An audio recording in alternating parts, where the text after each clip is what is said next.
Hi, everybody. It's nice to be able to speak for Project 613 and spend quality time with my son over there, who happens to work for Project 613. Any resemblance is probably not coincidental. I was asked to speak on the topic of relationships and the Torah's view of relationships and what we can mystically learn about relationships. And my approach to these types of things is through the Hebrew alphabet, because I lecture in the United States on a lot of campuses, and I like speaking about letters of the alphabet. We believe that we have the only alphabet and the only language that is God designed, meaning God gave Torah Hebrew to the Jewish people, and that's the system that was used to convey Torah information to us on Mount Sinai 3,300 years ago. We believe that all other alphabets and all other languages are man-made. So this system is really a code. So if you're not familiar with Hebrew, I wrote the names of the letters in the margins. This guide sheet is in two sets of three columns. The right-hand column of each set of three is the way the letters printed in a textbook. We are going to ignore that for this class. That has no meaning. The middle column of each column of three is the kosher column. That is the way the letter must look inside a Torah scroll. That is the one we're using this evening. And the left-hand column of each set of three is the mathematical value of every letter, because, like I said, Hebrew is a code, and therefore every letter of the Hebrew alphabet has a mathematical value. That was taught to us by God to the Jewish people at Mount Sinai, and therefore the 5 books of Moses is really just one long string of numbers, and you can learn the Torah mathematically. If we get a chance, maybe we'll do a little of that this evening. Anyway, our quest to learn deeper insights into relationships is going to be done through the 5th letter of the Hebrew alphabet, and that is the letter Hey. Here's the letter Hey right here. The letter Hey has a mathematical value of 5. And for those of you who do know a little bit of Hebrew, you'll see a Hey looks like a big resh. Now, a resh is the letter down here, and a little yud tucked inside. So yud is the 10th letter of the alphabet. So let's just label that a yud. And that is not a kosher Hey.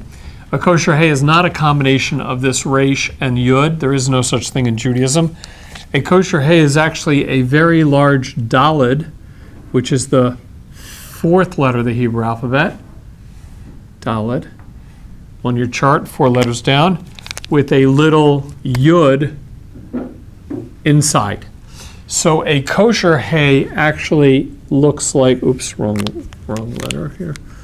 A kosher Hey actually looks like this if you look inside a Torah scroll. And therefore, you have to analyze, what are these two letters?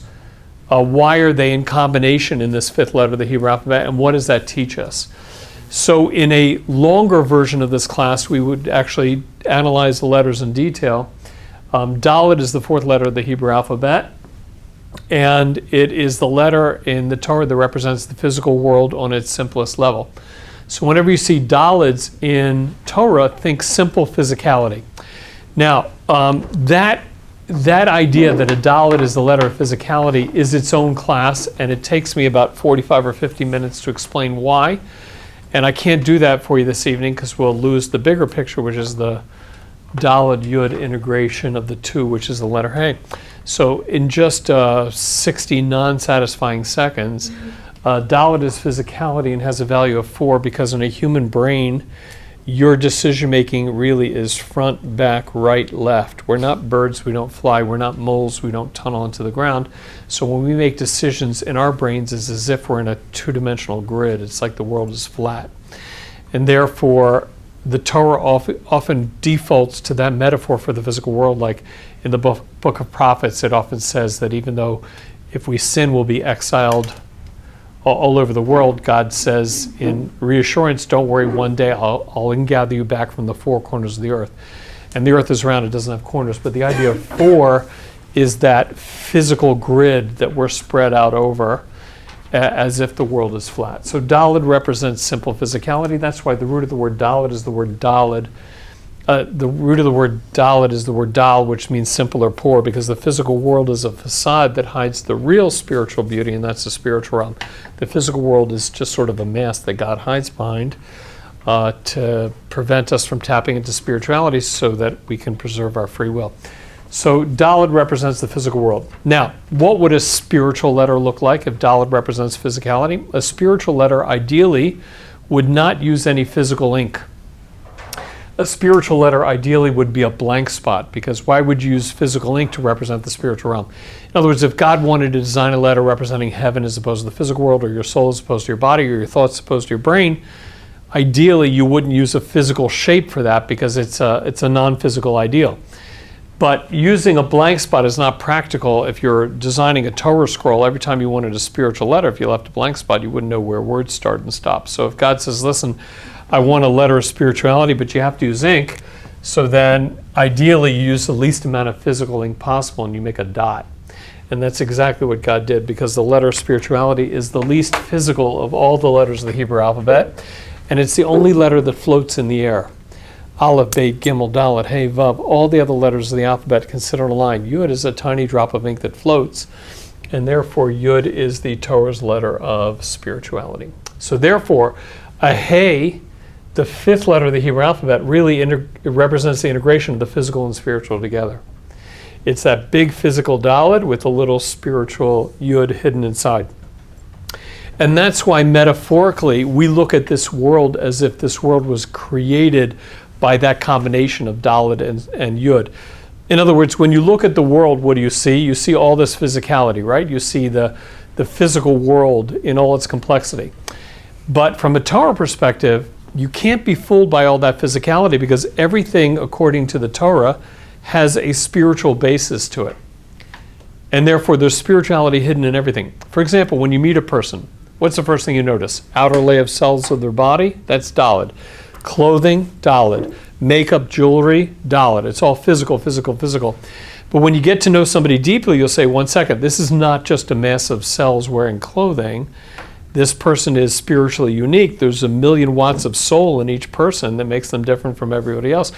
And that would be the Yud hidden inside everybody. That's that spiritual soul.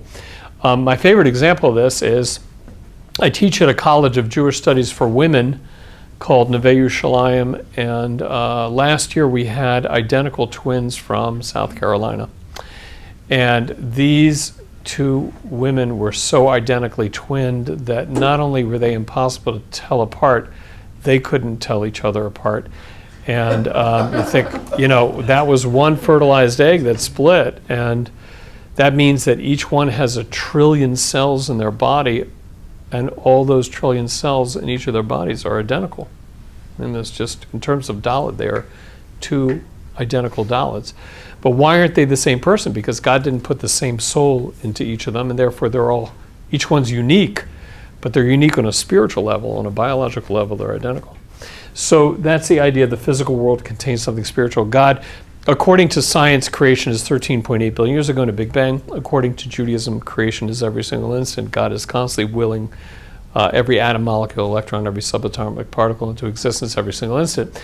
So we look at creation as constant, and therefore there's a constant flow of spirituality that's causing everything to exist. You can't identify that because it's hidden by the physical.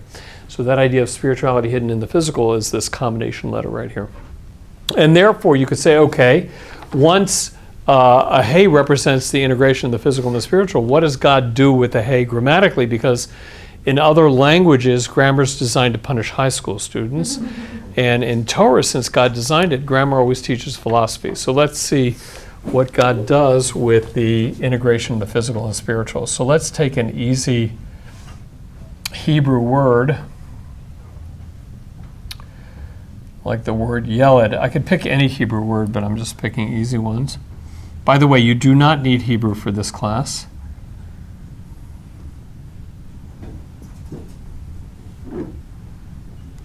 So if you take the masculine gender in Hebrew typically lacks that Hey that integrates the physical and spiritual together. And if you take the Hey that integrates the physical and spiritual together and you add it to a masculine word, that Hey ending changes the gender of masculine words to feminine. So a yeled lacks the hay, and a yelda with the hay at the end, a hay is an H sound, is a girl. So therefore, once you add the integration of the physical and spiritual together, you've shifted the masculine gender to the feminine gender.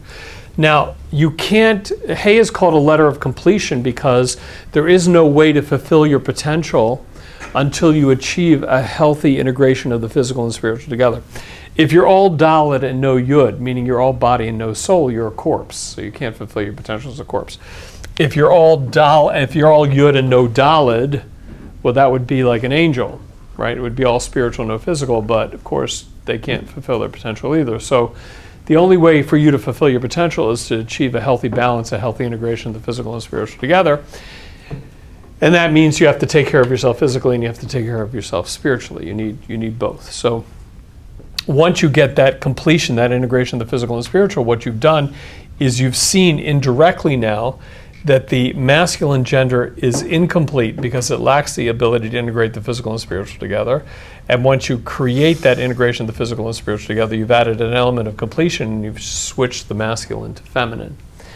So since God designed that grammatical principle, it can't be a coincidence, and therefore there is something more complete about the feminine gender than you can find in the masculine gender.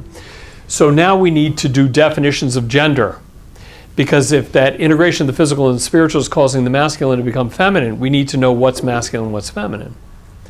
So a lot of our definitions of masculine and feminine are based on cultural bias that we grew up with in America. You know, when I was a kid, masculine culturally was drinking beer, leather jackets, and driving Harley-Davidson motorcycles. That was masculine. And as a kid, feminine was drinking beer, leather jackets, and Harley-Davidson motorcycles. I grew up in a very confusing time, but that's all cultural. That's not a broader definition. We need a broader definition of that so that we can explain the Torah's use of the hay on the feminine side. And really, it's fascinating because English has a neutral gender. English has an it. And that's because English is based on Latin, and Latin has a neutral gender. But when God designed Torah Hebrew, he didn't create a neutral gender. He only created masculine and feminine. Now, if we believe that these are the building blocks of creation, and that the grammatical rules of Hebrew are the basis for how reality functions, it must mean that that the reason why God did not create a neutral gender is because if Torah Hebrew describes how creation functions, then there is nothing neutral to be described. Does that make sense? If God created neutral systems, then there would have to be grammar in Hebrew to describe those systems. So what basically God is teaching us is, he's saying, I didn't create a neutral gender because I didn't create anything neutral. Everything is masculine or feminine or some blending of both, but there is no it. So in English, since there's a neutral gender, when referring to a book, you could say, could you pass it to me? That works. In Hebrew, you can't say that. You have to say, could you pass him to me? So therefore, if everything has gender, meaning buildings have gender, rocks, water, air, dirt, you name it, so we need a broader definition of gender than the cultural one we grew up with in America. So let's see how the Torah defines gender, and this is a critical set of definitions. So if you're confused by it, stop me, because the next 30 minutes of material I'm going to teach you is based on these two definitions. The definition of masculine, according to the Torah, is to give over or to affect something outside of yourself. And therefore, if I were a woman guest speaker while I'm teaching you Torah, I am masculine relative to you because I'm giving over Torah and I'm affecting you with it. Okay? That's a masculine interaction. The definition of feminine is to take something, work on it, and raise it to a higher level. So let's say I was a woman guest lecturer, and let's say you were all men. So while I, Mrs. whatever her name is, am teaching you Torah, I'm masculine relative to you. Now you men could be feminine relative to me if you take what you learn, work on yourselves, and make yourselves better people. Or if you take what you learn, get out there and make the world a better place. Because feminine is always taking something, working on it, and raising it to a higher level. Okay? Got those two definitions down clear? Very important. I have a question. Yeah. Can you repeat the masculine one? To give over or affect something outside of yourself. So when I teach Torah to you, I'm masculine relative to you, but when I learn Torah from my rabbi, I'm feminine relative to him, because I'm going to take whatever he teaches me, work on myself, and try to make myself a better person. So you can change genders depending on the interaction. Okay? Now, let's make those two fairly straightforward definitions a little bit more complicated. The definition of masculine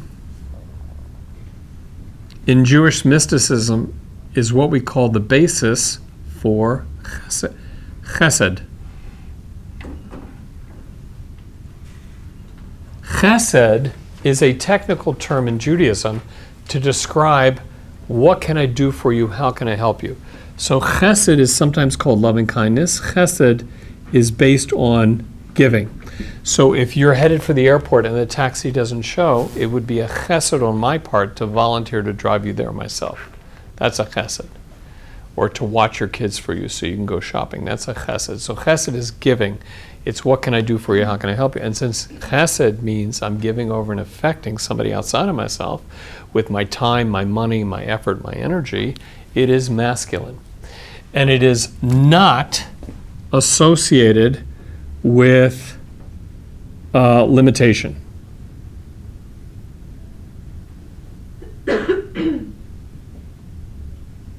Meaning ultimately chesed is limited because there's only so many hours in the day. But it's not based in limitation. Meaning your ability to do chesed is not ultimately dependent on what other people are outside of you. In other words, I could stand in this room and teach Torah for the next 24 hours. You could put your heads down and go to sleep. You could even leave. It really ultimately would not stop me from just giving over what I know. You follow? So my ability to give over is not really dependent on what you do with the information. I can just give over anyway. Does that make sense? Okay, now, the feminine side, taking something, working on it, raising it to a higher level, is based on a mechanism in mysticism we call din. Din is a term for setting rules or setting limits. And that's why in Hebrew, a court is called a beit, which means a house of din, rules. A court is where you go to find out what the rules are. Okay? So rules and limitations are a din-based mechanism. Din is setting limits. Din is rules. Din is if you don't earn it, you don't get it.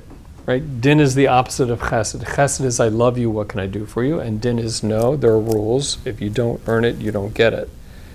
It's not based on handouts or loving kindness. It's based on rules. So rules and limitations are the mechanism by which the feminine side takes something, works on it, and raises it to a higher level. Now, you all knew that before you came in here. It's just, I don't know if anyone ever spelled it out. Because if you say to me, listen, Rabbi Marcus, I'm 25 years old, and I have a strategy that I've been working on for the past year. I've decided that by the time I'm 30, I'm going to be a doctor who's a lawyer, who's an accountant, who's an engineer, who's a psychologist, who's backpacked across Europe. And I think, well, I'm very impressed. But if you don't limit yourself down to one of those goals, you'll get none of them. Because it's rules and limitations that allow you to take something to a higher level. But if you don't apply rules and limitations, you tend to fail at everything. Does that make sense? So therefore, the mechanism of the feminine side is a limiting mechanism, and that allows you to make something great. And the mechanism, the masculine side, is giving over and affecting, but it's not really associated with limitation. Questions on that? So these definitions have to line up with science. Because when God created the world through a Torah system, he didn't create religion and science. That's a misconception. He created Torah, and everything follows these principles. So science has to line up with these principles. And therefore, in a human sexual relationship, to be masculine means a man gives over and affects somebody outside of himself. Somebody else becomes pregnant. And not only does a man give over an effect outside himself, he does that without limitation, because a man gives over 350 million potential children in any sexual relationship. Now, the United States only has 320 million people in it, so a man's giving over more potential children than the population of the United States in any sexual encounter. That's called giving over no limitation. And not only is the masculine side not limited, but he's still giving over 350 million potential children when he's 90 years old, because he's not the limiting side. On the other hand, the feminine side says, what am I going to do with 350 million potential children? It's a lot of diapers, so you limit him down to 1. You work on it hard for 9 months, and you raise it to a higher level. What's the higher level than the idea he gave over 9 months ago? The little baby with a little soul inside. So the little baby with a little soul inside is only being expressed out on the feminine side. There is no expression of that on the masculine side. You follow? But not only is she using limitation to take one to a higher level, she is limited because a woman has a finite number of eggs in her ovaries, and starting age 12, she ovulates 1 per month. And by the time she's 40 or 50 years old, no more kids, because she is the side of limitation. But it's only the side of limitation that can take that to a higher level. The masculine side can't take it to a higher level. He's just giving over the theoretical idea. Okay, you follow? Questions on this so far? Okay, good. So this is going to explain certain things in Judaism that don't make sense, that will segue us into the conversation called relationships. So one of the most common questions I'm asked when I speak on college campuses is, excuse me, Rabbi, why do you keep calling God a he? Maybe God's a she. And the answer to that is what, gang? No limitation for that. Right, so God's not a he or a she, right? Because masculine and feminine are a division, and there's no division by God. God is infinitely one. So if you pretend God is up, and heaven, according to the Torah, has lots of levels in it, and here's a human being down here on the planet Earth. So up here is infinite oneness. So infinite oneness has no division. There's no male, female, there's no right, left, there's no front, back, there's no before, after. There just is. God just is. So therefore, God has no gender. So the complex answer to that question, why do you keep calling God a he, is that ultimately God's not a he or a she, God's an is. God just is. Infinite oneness just is. We believe that God is the only thing that has real existence. Everything else is what God wants. But God is the only thing that isn't based on any cause.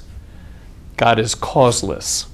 So therefore, God is ultimately the only thing that's real. Everything else is what God wants. But that infinite oneness has no division. So therefore, God's not a he or a she. So if God's not a he or a she, why do we default to the label he when we refer to God? Because we always say, he wants you to be ethical and moral. He wants you to learn Torah. He wants you to live a good life. Why do we do that? That's confusing people. And the answer is because God ultimately has no names, because a name is a label, and a label is a description, and God's beyond description, right? In other words, my favorite example of names being labels is the 7 dwarfs, right? Sleepy was always sleepy, and bashful was always bashful, and grumpy was always grumpy. Remember this? I didn't like date myself with Snow White and the 7 dwarfs, did I? People still watch this stuff? Anyway, reruns. So you can't label God. God's not labelable. So therefore, God ultimately has no name. So when God labels himself with names in the Torah, he's not describing this. This is not describable. What God's doing is creating labels to help your brain track different ways he interacts with creation. And those interactions are labelable. So every name of God that God uses in the Torah is to help your brain track how he's interacting with your world. So therefore, what now does it make sense God's going to default the gender towards from your brain's perspective? Most of God's names are going to default to which gender? Masculine, because from your brain's perspective, God's giving over and affecting you with your health, your wealth, your atoms, your molecules, your electrons, your intelligence. And since that's called giving over and affecting, that looks to us like a masculine interaction, because masculine means to give over and affect outside of yourself. And that's why most of God's names have masculine labels. It doesn't mean God's a he. It means the interactions look like they're affecting us. And therefore, there are very famous names. There's a very famous name of God that's feminine because from our perspective, it looks like we can give over and affect that relationship. And that's a feminine name of God called the Shekhinah, which is the divine presence that surrounded us in the desert for 40 years when we left Egypt, and that presence that dwelled in the temple when the temple was standing. That's a feminine label because the closeness of that name is really determined by how we behave. When we keep Torah mitzvahs properly, we bring that presence closer. When we lie, cheat, and steal, we push that presence away. So from our brain's perspective, it looks like we're affecting that relationship. So God labels himself feminine there because it's really dependent on how we give over, whether that relationship is close or distant. Okay, does that make sense? Fine. So now, let's then transition from God and gender, because God has no gender even though the names have gender, to the Jewish people changing gender depending on what we're relating to. Typically relative to God, we're feminine because God gives over and affects us. And what would you say we are relative to Shabbat? Is Shabbat a he or she? Why is Shabbat a she? What do we sing on Friday night when the sun goes down? Lecha Dodi, we welcome our bride, right? So she's a bride. So really it's a trick question because everything about Shabbat is doubled. Did you ever notice that? 2 candles, 2 challahs. So Shabbat is a duality. It's got masculine and feminine built in. It's got both. So there's aspects where we give over and affect those 24 hours by eating different foods and talking about different things and dressing differently and making kiddush and things. And then there are aspects where Shabbat gives over and affects us. So there's both really built into Shabbat. So we're both relative to Shabbat, and Shabbat is both back. Okay, that was a tough question. But let's now take that masculine and feminine and let's talk about relationships because the same principles apply in dating and marriage that they apply here in this basis for this letter. We're working on the letter Hey. For example, if you look at marriage counselors across the United States, when they counsel couples whose relationships are struggling, will they tell you that the man or the woman is typically the least skilled at understanding how to make a relationship great? Who's the less skilled of the two in a typical relationship? Yeah, I don't know why the ladies said men. Discrimination and Tina. It happens to be the correct answer. If you look at the psychology magazines, typically in a relationship that's struggling, men are less skilled at making relationships great.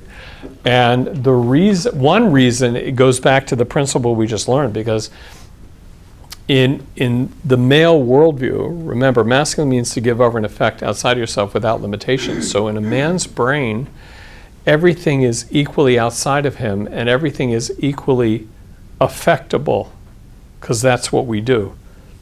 Does that make sense?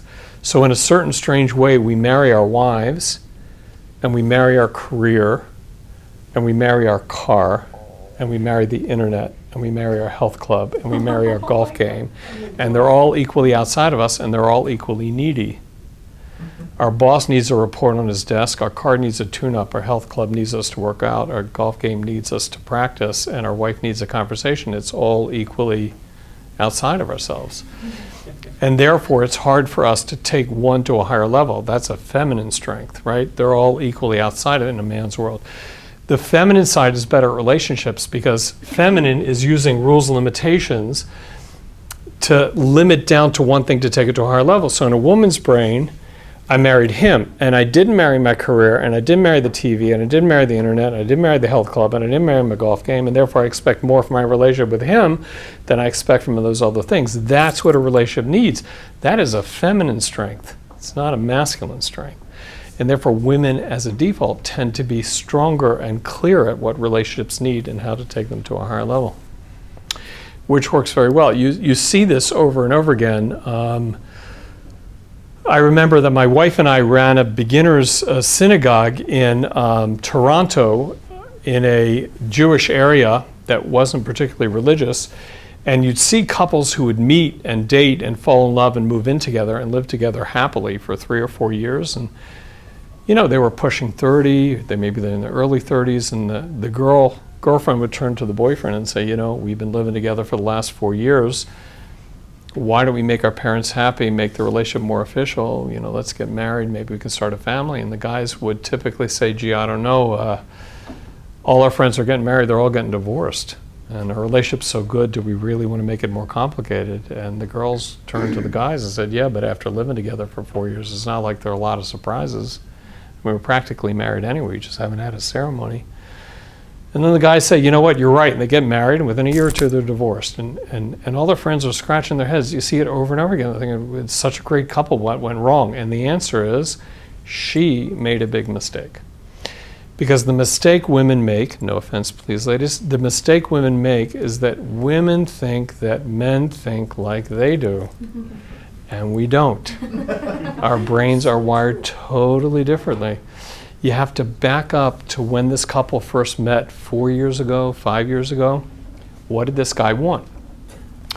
So he wanted a social life. He wanted somebody to go out with, somebody to go to dinner with, somebody to go to movies with, somebody to go to parties with. Found a nice girl. Eventually she moved in, shared the bedroom. He had everything he could possibly want, and life was good. And he had a wonderful girlfriend. So what else could he possibly need? And what happens is that within 60 seconds of her marrying him, she goes from everything this guy could possibly want to now she's the source and the limitation on everyone else he can't have. Because there is no natural limitation on the man's side. Do you hear the problem? So while they were dating, if she ever said the wrong thing or did the wrong thing, he could just pack his suitcase and walk out of the apartment and say, listen, this is not working for me anymore, and there's 1.5 million women he could go out with. But once she marries him, because she marries him, there's now 1.5 million women he can't go out with, and the masculine side does not have natural limitation. So all of a sudden, he feels like he's suffocating, and he doesn't know why. And the answer is because the marriage forced limitation down his throat, and he wasn't ready for it. And that's why men tend to be more commitment phobic than women, because we don't have natural limitation. Women do. You follow? I have a question. Yeah. So in the hypothetical case that they would have waited even longer and gotten married 5 years later. Wouldn't help. Same thing. Why? Because since there's no natural limitation on the masculine side, basically what women on the planet Earth need to do is get together with each other and come to some sort of agreement globally that all women turn to eligible young men and say, listen, you seem like a nice guy, I'm looking for a husband. Maybe it's you, maybe it's not, but let's get one thing clear. Unless you put a ring on this finger in front of 350 people, you are touching nothing. You see this pinky? You're not going to touch it. You're not getting a hug. You're not getting a handshake. You're getting nothing. If you put a ring on my finger, the rules change. But it has to be in front of 350 people. That would change men forever. But since nobody has that rule, or very few people have that rule, then there's no reason for him to commit. So when he's in a relationship, he's not ultimately all in that relationship because his world is external. Everything's equally outside of him. It's just the way this system works, yeah. So what does it mean then when a man is ready to commit? Is he giving in? Or No, that's exactly what he needs to do. He needs to say that ultimately to achieve any kind of greatness, you have to use rules and limitations to take yourself to a higher level. And that's called committing. And until a man's willing to do that to one woman for the rest of his life, he never really ultimately will take any relationship to a higher level. It doesn't mean relationships can't be loving and relationships can't be fun, but they'll never be ultimately successful because there's no commitment. I'm not here to tell anyone what to do religiously, but I get a lot of questions from the students I remember I teach women who are from non-religious backgrounds, and they say, listen, if this is how God created men, how do you find a guy who's willing to commit? And because it's not naturally working in his favor to do that, not the way he was created. So what I say to my students is that when you're ready to stop dating for social reasons and you're ready to settle down and find a husband, and you all have to decide for yourselves when that stage is, because I can't help you if you're just dating because you're bored. That you're on your own for. But if you're looking for a husband and you're ready to limit yourself down to one person for the rest of your life, you will do yourself a favor if you just date men who've learned some Torah. Now, obviously, I'm talking to Jewish women, and most of them are not religious, but I still tell them, date guys who've learned some Torah, because that's your best bet. Even if he's not that religious, make sure he's learned Torah. Why? Let's take an extreme example of a 7-year-old kid who is going to learn Torah for the next 12 years of a Jewish day school. His parents are, let's say, Orthodox, are sending him to a Jewish day school to learn Torah. It's now the first day of first grade. And we take this 7-year-old kid and we put him in the chair on the first day of class, and the rabbi walks in the room and says, "Hey kids, guess what? Did you know you can't eat whatever you want? There's something called kosher. God cares about what you eat. And did you know you can't go wherever you want? There's something called Shabbat. You're not allowed to drive on Shabbat. And did you know you can't say whatever you want? There's something called Lashon Hara. You know what Lashon Hara is? It's malicious gossip. You might hurt people's feelings. God doesn't want you to gossip and hurt people's feelings. And kids, did you know that you can't, and you can't, and you can't, and you can't, and you can't, and you can't, and you can't? And guess what, kids? There are 613 rules. And you know why God gave you 613 rules, young man? None of them are for God. Whether you keep the rules or not, you will never affect God. God stays perfect no matter what you do. No, you know why he gave you 613 rules? Because if you learn how to follow 613 rules, you're going to be a tzaddik one day. You want to be righteous, you want to lead the Jewish people, you want to do something great with your life, you got to follow rules. Rules and limitations are not your enemy. They're going to make you great. That's day one of first grade. Oh, wow. Now we are going to pound that into that little boy's head for the next 15 years. He's now 22 years old. And maybe he's looking to find a wife and settle down. And he gets it, because for the last 15 years we've been pounding to his head, the rules and limitations are not your enemy, they're what make you great. So he gets that if he spends the next 10 years from 22 to 32 going from girlfriend to girlfriend to girlfriend to girlfriend to girlfriend without limitation, he's going to destroy himself. But if he can find one partner for the rest of his life, he's going to become great. He gets it. Now let's take the other scenario. Let's take a 7-year-old kid, first day, first grade, public school. We put that kid in the class. The rabbi doesn't walk in the room. There's no rabbi there. The teacher walks in the room and says, "Hey kids, guess what? Did you know you can do whatever you want? Did you know you can be whatever you want? You can go wherever you want. You can be anything. You want to be an astronaut? Go for it. You want to be president of the United States? Go for it. You want to be a doctor or a lawyer? Go for it. You want to be an NBA basketball player? I don't care if you're 5'6", go for it. The world is at your doorstep. Don't let anybody hold you back. You're the next Bill Gates. You can go for it. Just go for it. Do it. Pursue your dream." Okay, fine. We're going to pound that into that kid's head for the next 15 years. He's 22 years old. Do you honestly think he's going to settle for one person for the rest of his life? Are you kidding me? What if the next girl's prettier? What if the next girl's smarter? What if the next girl's funnier? What if the next girl's wealthier? He's going places.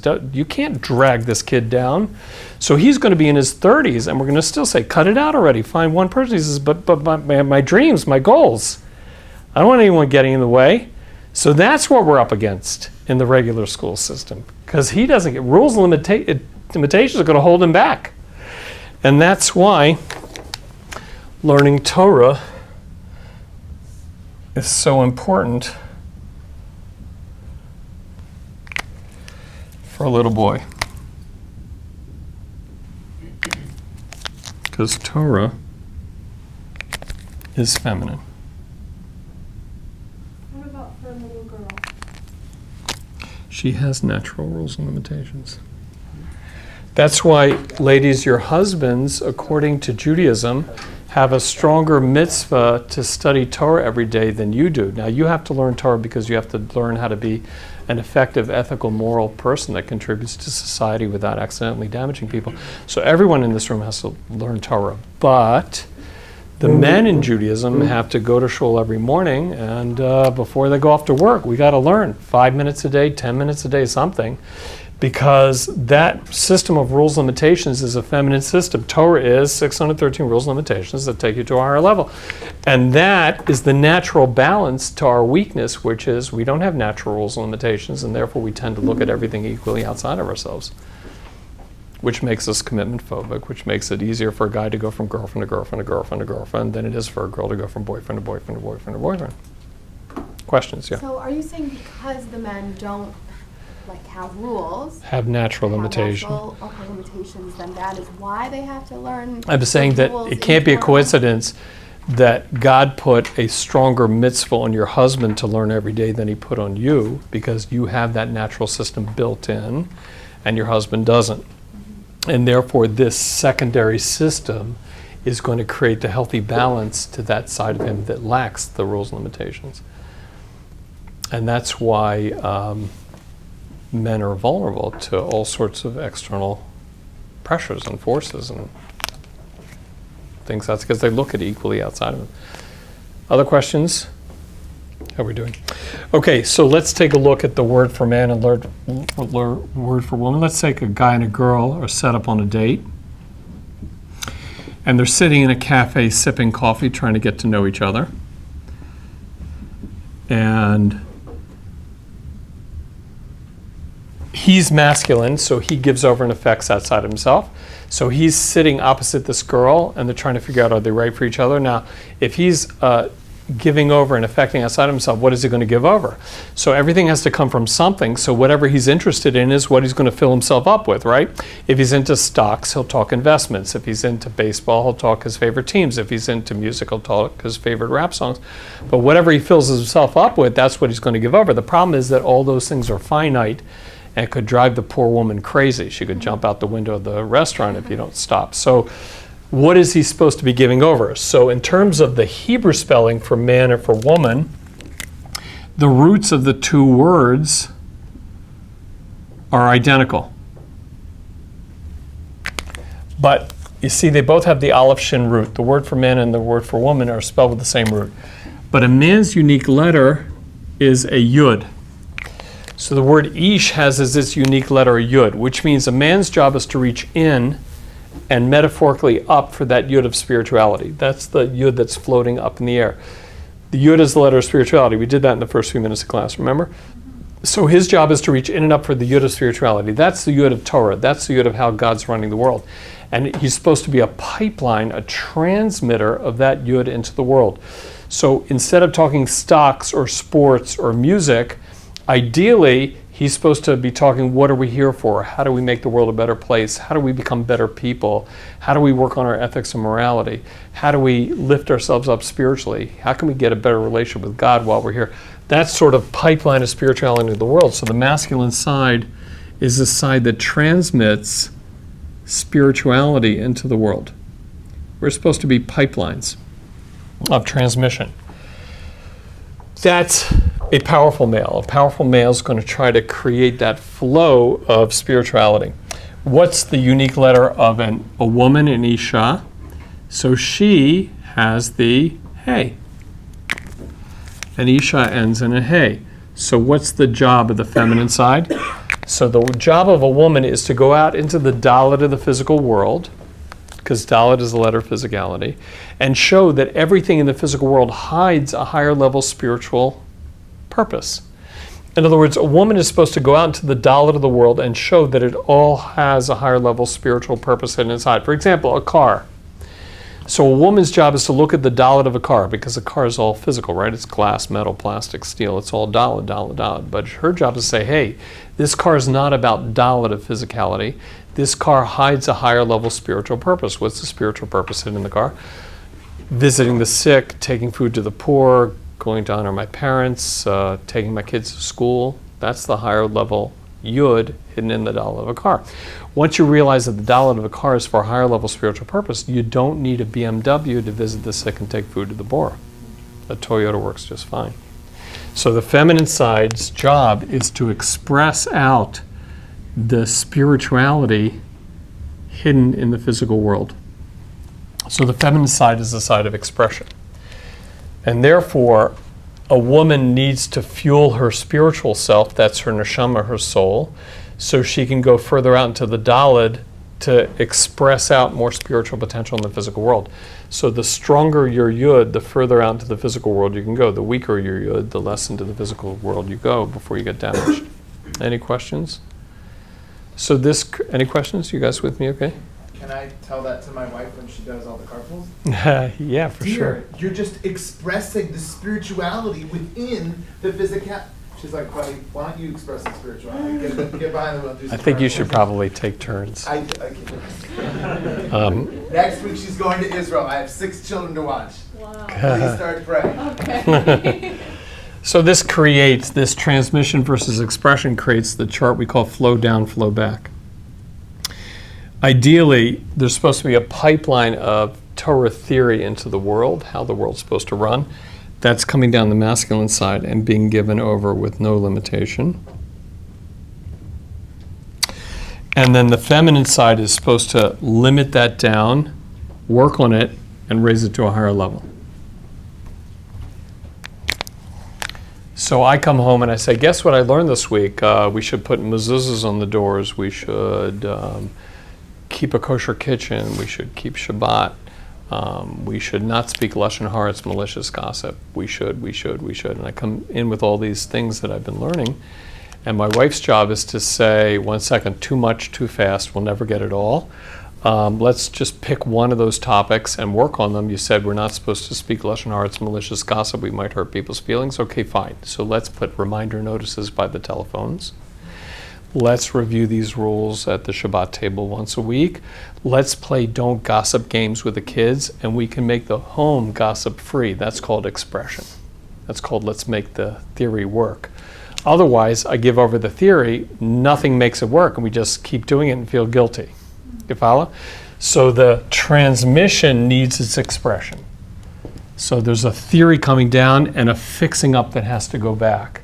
That's masculine to feminine, and this chart is called why you're not supposed to stay single, because you can't complete the system without the other half of the system. Right? You can't complete the system with yourself. Okay? Just for fun, this is also the same diagram as to why men wear a kippah. You ever wonder why Orthodox Jewish men wear a kippah? Like, when I was young, I was told it's to remind you that there's a God above you, which I thought was cute, but not terribly deep, because I read in the Christianity, up until the 1960s, everyone wore hats, right? Hats went out the window when Kennedy was inaugurated president, but everyone wore hats, so when you went into church, you always removed your hats because you didn't want a barrier between you and God. So I thought, gee, that sounds cute also. I mean, they're both cute, but they're not terribly deep. The deeper idea is that the Talmud compares a human being to an upside-down tree. Just like a tree draws its nourishment from a hidden source underneath the earth where you can't see, so too we're like an upside-down tree. Our roots spiritually go up into the spiritual realm. That's where our soul is drawing down our nourishment and our spiritual flow. And therefore, you can't tell where the finite end of me is. You think I stop here. It's not true. I'm going all the way up into the spiritual realm. The end of me is hidden. So that's a deeper idea of why we wear a kippah, that flow down. You follow? The obvious question that would trigger is, why don't women wear a kippah? Right? Because aren't you an upside-down tree? Yes. Don't you have a soul going up in the spiritual realm? Yes. So what's the difference? So based on this diagram, where is her kippah? With God. I don't think so. Not based on the diagram. With her husband. Correct. If she's the expressor, the kippah is wherever the pipeline is. So her kippah is being worn by him, and therefore she's an expression to the theory. If you look at the patriarchs and matriarchs in the Torah, you'll see the patriarchs, the men, Abraham, Isaac, and Jacob, are always trying to give over theory. The women are always adjusting it so it works. Do you ever notice that? They're always the expressors. Like Isaac has a firstborn son named Esau and a secondborn son named Yaakov. And Isaac says, well, the rule is the firstborn son gets the extra blessings. And his wife Rivka says, yeah, but the kid's no good. If you give him the extra blessings, he'll destroy the Jewish people. So we can't do it that way. So the theory is coming through the husband and the expression is going through the wife to make it work.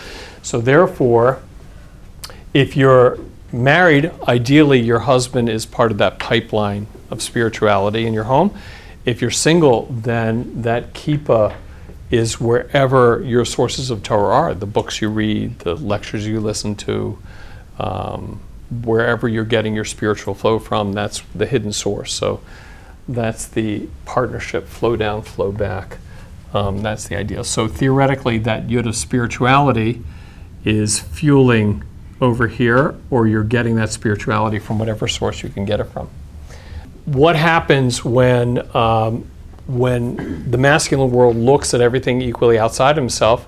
It creates a natural vulnerability to external messages bouncing back at us men and us not filtering them out.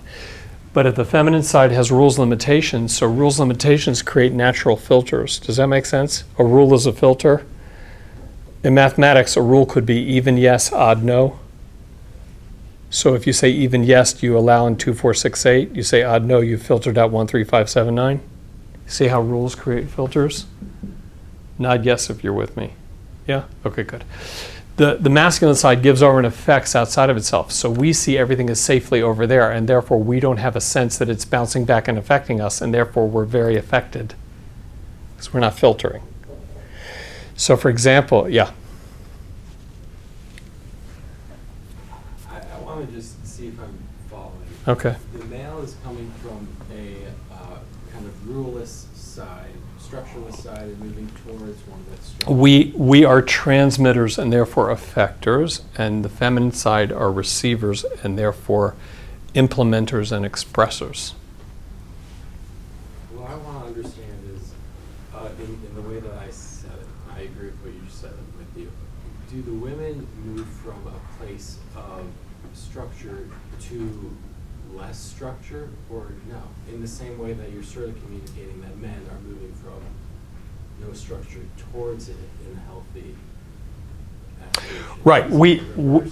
Right. So our giving over needs an expression. Otherwise, it's wasted. Yeah. And therefore, we lack expression. So the way the system works is you tend to crave what you lack. When you eat too much, you don't crave food. It's called hunger. When you drink too much, you don't crave liquids. It's called thirst, because you have that already. When you're dehydrated, you are thirsty. When you're malnourished, you're hungry. So we're transmitters, but we lack expression, so we crave the expression side. And therefore, that's good for us. But the problem is that we need the rules and limitations systems imposed on us to make what we give over more effective. The feminine side is naturally expressive, and therefore they just need fuel to express, right? Obviously the biology is paralleling this in a sexual relation. We did that already. But just to show you that secular society picked up on these ideas, you ever read the book Men Are From Mars, Women Are From Venus from John Gray? So he's not Jewish, but he spotted this. He spotted this 3,200 years after the Torah gave it to us, but he spotted it anyway. And he says like this: when a man and a woman are in crisis, why is it that the man retreats into his cave and the woman wants to talk about it? So that makes it worse, because he's like, shh, she's just harassing me and I need to think. So that's called, I want to retreat into my cave so I can think it through, so I can solve the problem. And she's like, well, if he cared, he would talk this through. Now he's retreating into his cave because his brain is wired that the answer is in and up. So we look inwards for the answers. Now if we don't have a Torah source, we're not going to find the answer, but at least that's where our brain is wired to look. She's an expressor. So she says if we can express it out, we can fix it. So that's John Gray spotting this. You follow? Yes. Okay. So I want to show you how vulnerable we men are to external messages, because we're not filtering, so we see it as over there. I taught a home study group for 7 young married couples, and this was in the early 90s, and Madonna was coming in concert to Toronto. And I read an article that her concerts were like Las Vegas style. You know, they weren't like in the 60s with flowers in your hair singing about peace and love and making the world a better place. So I knew they all 7 couples. They were young Jewish couples. They were not religious, and they were newly married. And I didn't ask them how many of you like our music. That's a wasted question. They all liked our music. I said, how many of you think there's a problem with going to that concert? So I had 7 husbands do this and 7 wives do this. And I thought it was the funniest thing. I was laughing hysterically. And the husbands turned to like the wives. You ever seen these newlywed shows on television? The husbands looked at the wives like, what do you mean there's a problem with going to her concert? What do you think I'm going to do? Climb up on stage and dance with her? But you see, in a man's brain, it's over there. It's not affecting me. I mean, I could give over and affect it, but it's not affecting me, right? So they don't see it. But the newly married wives think, well, one second. Let's be clear here. I can't dance like them. I can't sing like them. I don't look like them, and I can't compete with that message that that's what women are about. So marriage is tough enough already without me filling your heads with these messages, right? So they're like, oh no, you shouldn't go. And the husband was like, well, what are you talking about? Because 2 years ago when we were dating, you would have gone with me. What's changed now that we're married? So either she didn't know how much of a problem it would be because she was clueless, or she knew it was a problem, but if she said no, he'd take somebody else, right? So she was sort of stuck. But that's the idea that it's over there and it's not affecting me. But the women get it and the men didn't. So that's this external giving over and affecting. I'm running out of time. Actually, I ran out of time 20 minutes ago. But just to show you how the secular world picked this up, when Toyota wants a guy to buy the 2020 Camry, they show you the beautiful gleaming car in the TV commercial, and they surround it with pretty girls. Because in a man's brain, buy the car, get the girls makes total sense. Because it works, right? Like Miller beer. The guy walks into a bar, he orders the beer, and the pretty girls come over and talk to him. Buy the beer, get the girls. That works. That's why the ads work like that. But when Toyota wants a woman to buy the 2020 Camry, they don't surround it with pretty boys because it doesn't work. You can't take pictures of boys to a higher level, right? So what does Toyota do? The advertisers show the woman you want to be deep down inside. That's you standing next to the car, and you got a loving husband smiling at you. And that's the husband you want. And you got 2 happy kids looking up at you smiling. Those are the kids you want. And you got a happy dog wagging its tail. They jump in the car, they live happily ever after, and that's the life I want to lead. That's what gets you to buy the car. That's expression. So they spotted it, and it's right. So that's the 2 sides. That's how each side has its own weaknesses and roles to play. And that is an intro to masculine and feminine. We'll stop over here. Okay.